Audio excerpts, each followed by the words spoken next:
Data is the new oil, and that data runs on semiconductors, popularly called chips.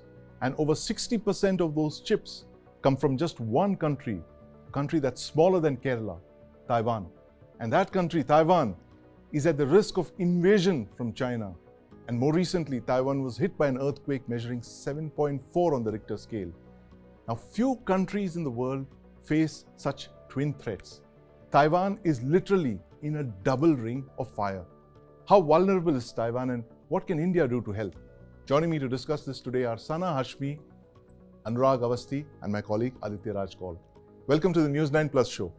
Sana, I want to start by asking you what the situation is like in Taiwan just 2 days after this earthquake. How rattled is everyone there? I think Taiwanese are very used to earthquake, but of course, yesterday's earthquake was very different. It was the intensity was stronger, the duration was longer, and of course, we saw the impact in Hualien. So it's definitely sad that at least 9 people have lost their lives, and many people are still trapped in mines and in tunnels, and even in the mountains. It's a mountainous area. So of course, it's scary what happened, and I'm in Taipei.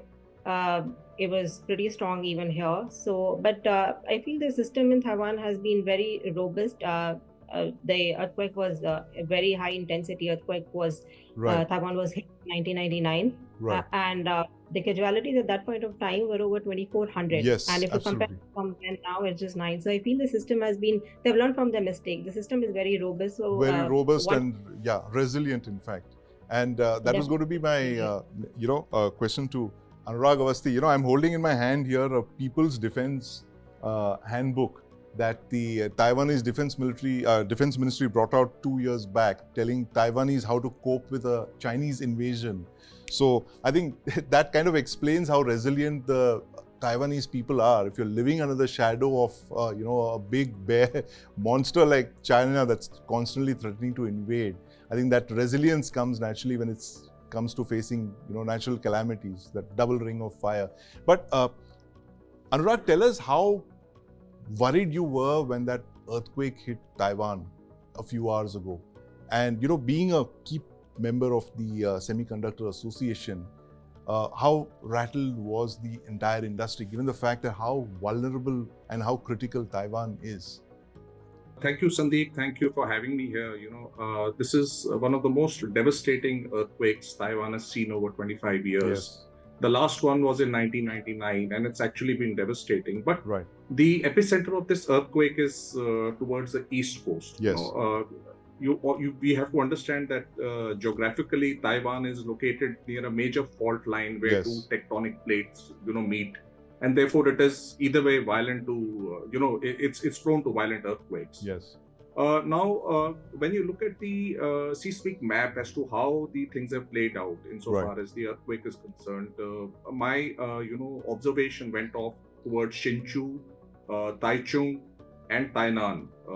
That is the major semiconductor fabrication hubs. Yes. Where the impact of the earthquake has been around 4 and 5, which is generally manageable. So and also it's a point of understanding that all the DRAM is located in the north and central parts of Taiwan geographically, whereas the fabs are located in the north, central, and the southern regions, so to say.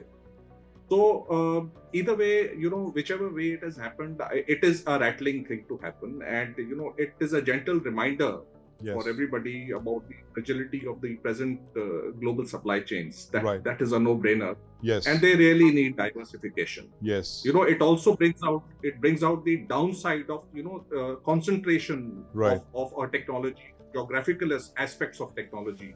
And of course, the most important, the incorporation of natural disasters in forecasting and planning at all levels. Right. So, diversification is really going to be important. And Aditya, I'm going to come to you, about how India-China, the border dynamic is propelling the India-Taiwan relationship. But I want to first ask Sana about this. Sana, this diversification that Anurag mentioned, where the whole world actually wants to move semiconductor fabrication away from Taiwan. How successful do you think it has been in the last couple of months, given the fact that the government of India has set very ambitious deadlines for itself. 5 years, $10 billion. The government is completely gung-ho on getting semiconductor fab, manufacturing into India. How positive are you of the fact that India can be a Taiwan +1 model in semicon manufacturing? I think Taiwan is also looking at India where it could actually diversify when it comes to China +1 model. A lot of Taiwanese businesses are actually looking at China, and they're realizing that it's not very easy to do business in China for them and for a lot of other countries. So I think there is this realization that India is definitely one of the top destinations for Taiwanese companies. Yes. Of course, it's just starting, so we are seeing the initial results. It will take a lot of time when we actually see when perhaps some companies such as TSMC or UMC come to India, but it's happening. And then look at Foxconn, how they're expanding their business in India. Right. And recently Tata PSMC deal that we have just oversaw. So I feel that we are definitely seeing the results. And you've already talked about India, but for Taiwan, it took them 40 years, but that was a very different time. Absolutely. So I feel, of course, it is not going to take 40 years for India, but India is on the track, and Taiwan is definitely one of the most important partners when it comes to realizing India's semiconductor dream. Right, absolutely. And Aditya, we've seen in the last couple of months a very warm relationship between India and Taiwan. Now, of course, India recognizes China, the one China policies, the MEA's stated line, but how has the border dynamic, the standoff in Ladakh over the last 4 years, how has it propelled our outreach to Taiwan, given the fact that there have been several high-level exchanges, Taiwanese companies coming and investing here, former service chiefs going there?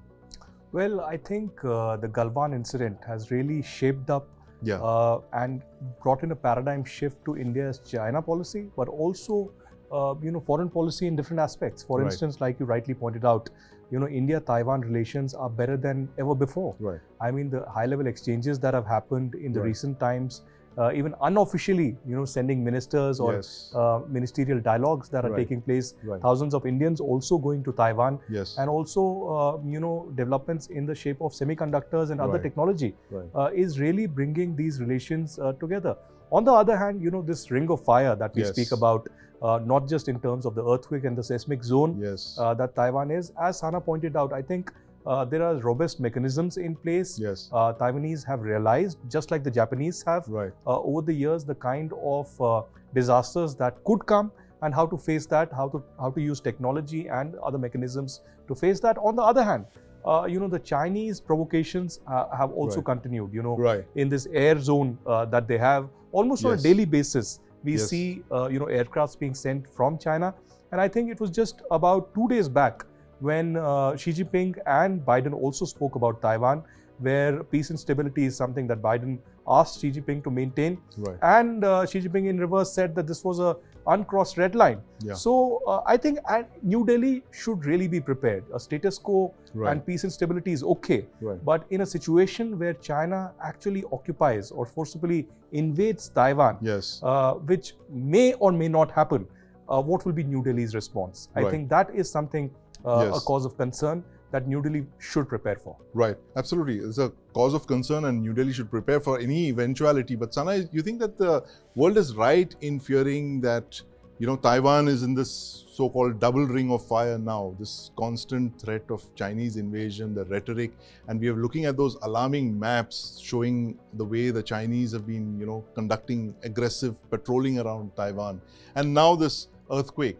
Do you think there is need for us to worry in the fact that, what will happen to our supply chains in case of a conflict like this? And there have been plenty of, you've done a lot of research on this. Just tell us how realistic these scenarios are. I do not think that invasion is going to happen anytime soon, because also look at the Chinese economy. But apart from, there is no doubt that Taiwan is under constant threat. And not just Taiwan, Philippines as well, India as well. So I think what we need to focus on is perhaps not on invasion, perhaps not on thinking of what India is going to do and what other countries are going to do if China is to invade Taiwan. We have to start thinking about deterring China. I think this is important, because once this invasion happens, the things are not going to be same anymore. And you talked about supply chain disruption. India is very worried about that already. So we really need to save Taiwan. We need to safeguard Taiwan. And this is something that countries such as India and US have to think about. Right, absolutely. Thank you very much, Sana, for joining us. I'm aware that you have another meeting to go to, but that's really very illuminating, those lines that you said, that the world, I mean, Taiwan, the defense of Taiwan is actually the responsibility of the world. Taiwanese is doing a fantastic job standing up to the bully and, of course, as you mentioned, Mother Nature. But thanks very much for joining us. And thank you so much. Anurag, the 5-year plan that the government has rolled out for achieving semiconductor manufacturing, how realistic are those goals? And do we have the talent, the resources? Have we put all of these in place? The government has put a lot of money, they're putting in PLI schemes, they're getting companies in. Do you think enough has been done now, or much more needs to be done? Well, Sandeep, a lot has been already been done, a lot is being done now. So let me first take, forward from what Sana said, about the double ring of fire and, the impending invasion from Taiwan and so on and so forth. I think I agree with her that firstly, it is not going to happen in a hurry. Let me also, get into a little historical perspective and, invoke Clausewitz and his Trinity of War, in which he very clearly says that a war is a troika of three factors. Yes. The competence of the military, the political will, and the public opinion.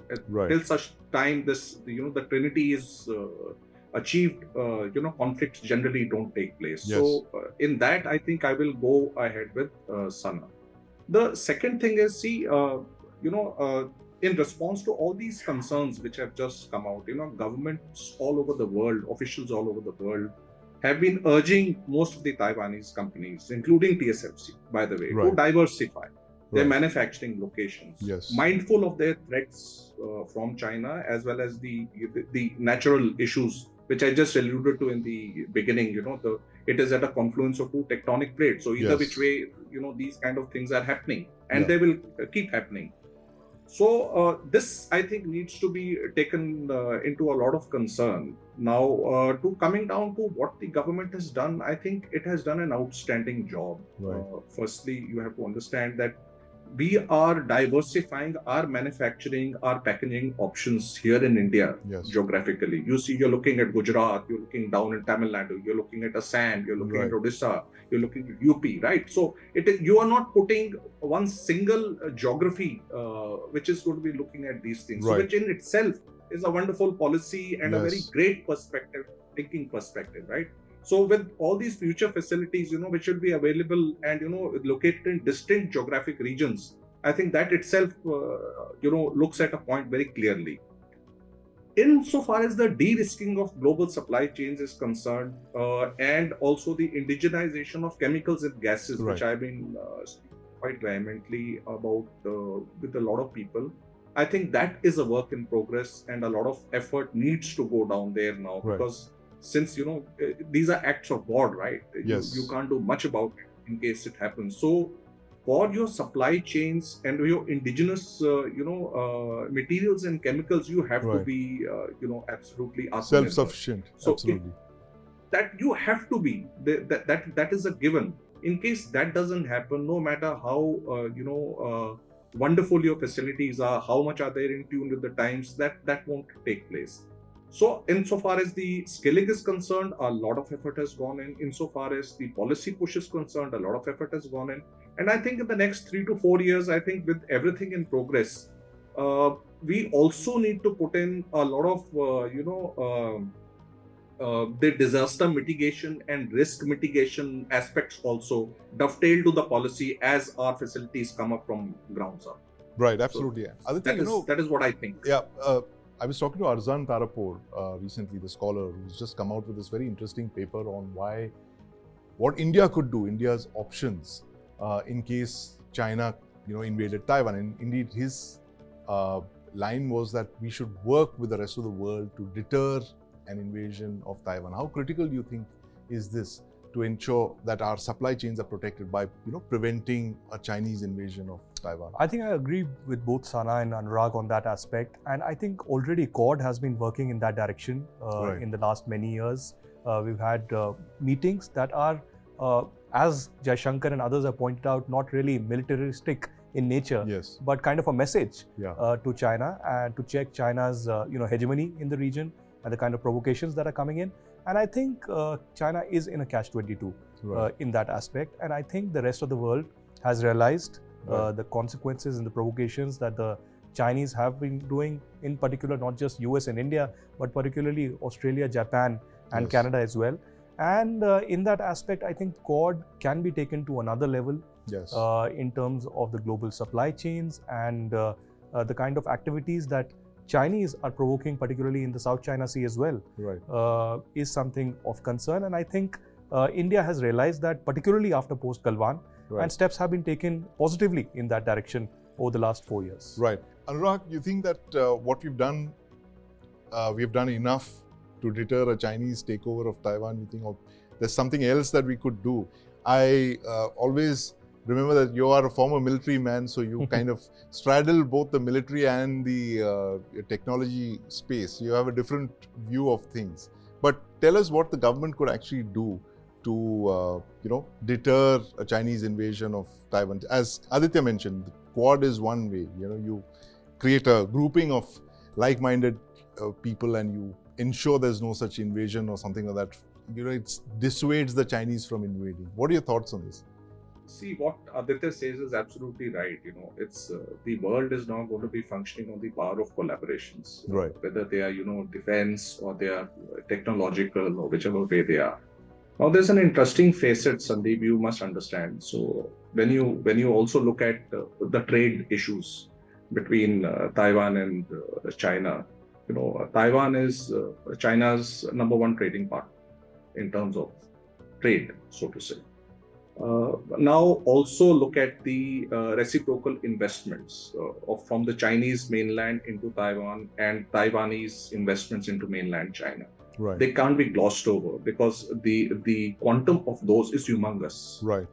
So the third thing is that it is important that, as I mentioned earlier, that the global behemoths that Taiwan has today, insofar as the semiconductor space is concerned, really need to move out. And India presents an outstanding, advantage to Taiwan for a simple reason of it is when you look at the seismic zone issues, when you look at the water and power issues, when you look at infrastructure issues, when you look at policy issues, when you look at the talent issues, I mean, it's a win-win everywhere. So it is time that, and it's a work in progress, that the government is already speaking with a lot of, with a lot of effort, so that a lot of Taiwanese ecosystem comes to India, de-risks it diversifies supply chains, it shifts from a particular geographical one single concentrated location back into India,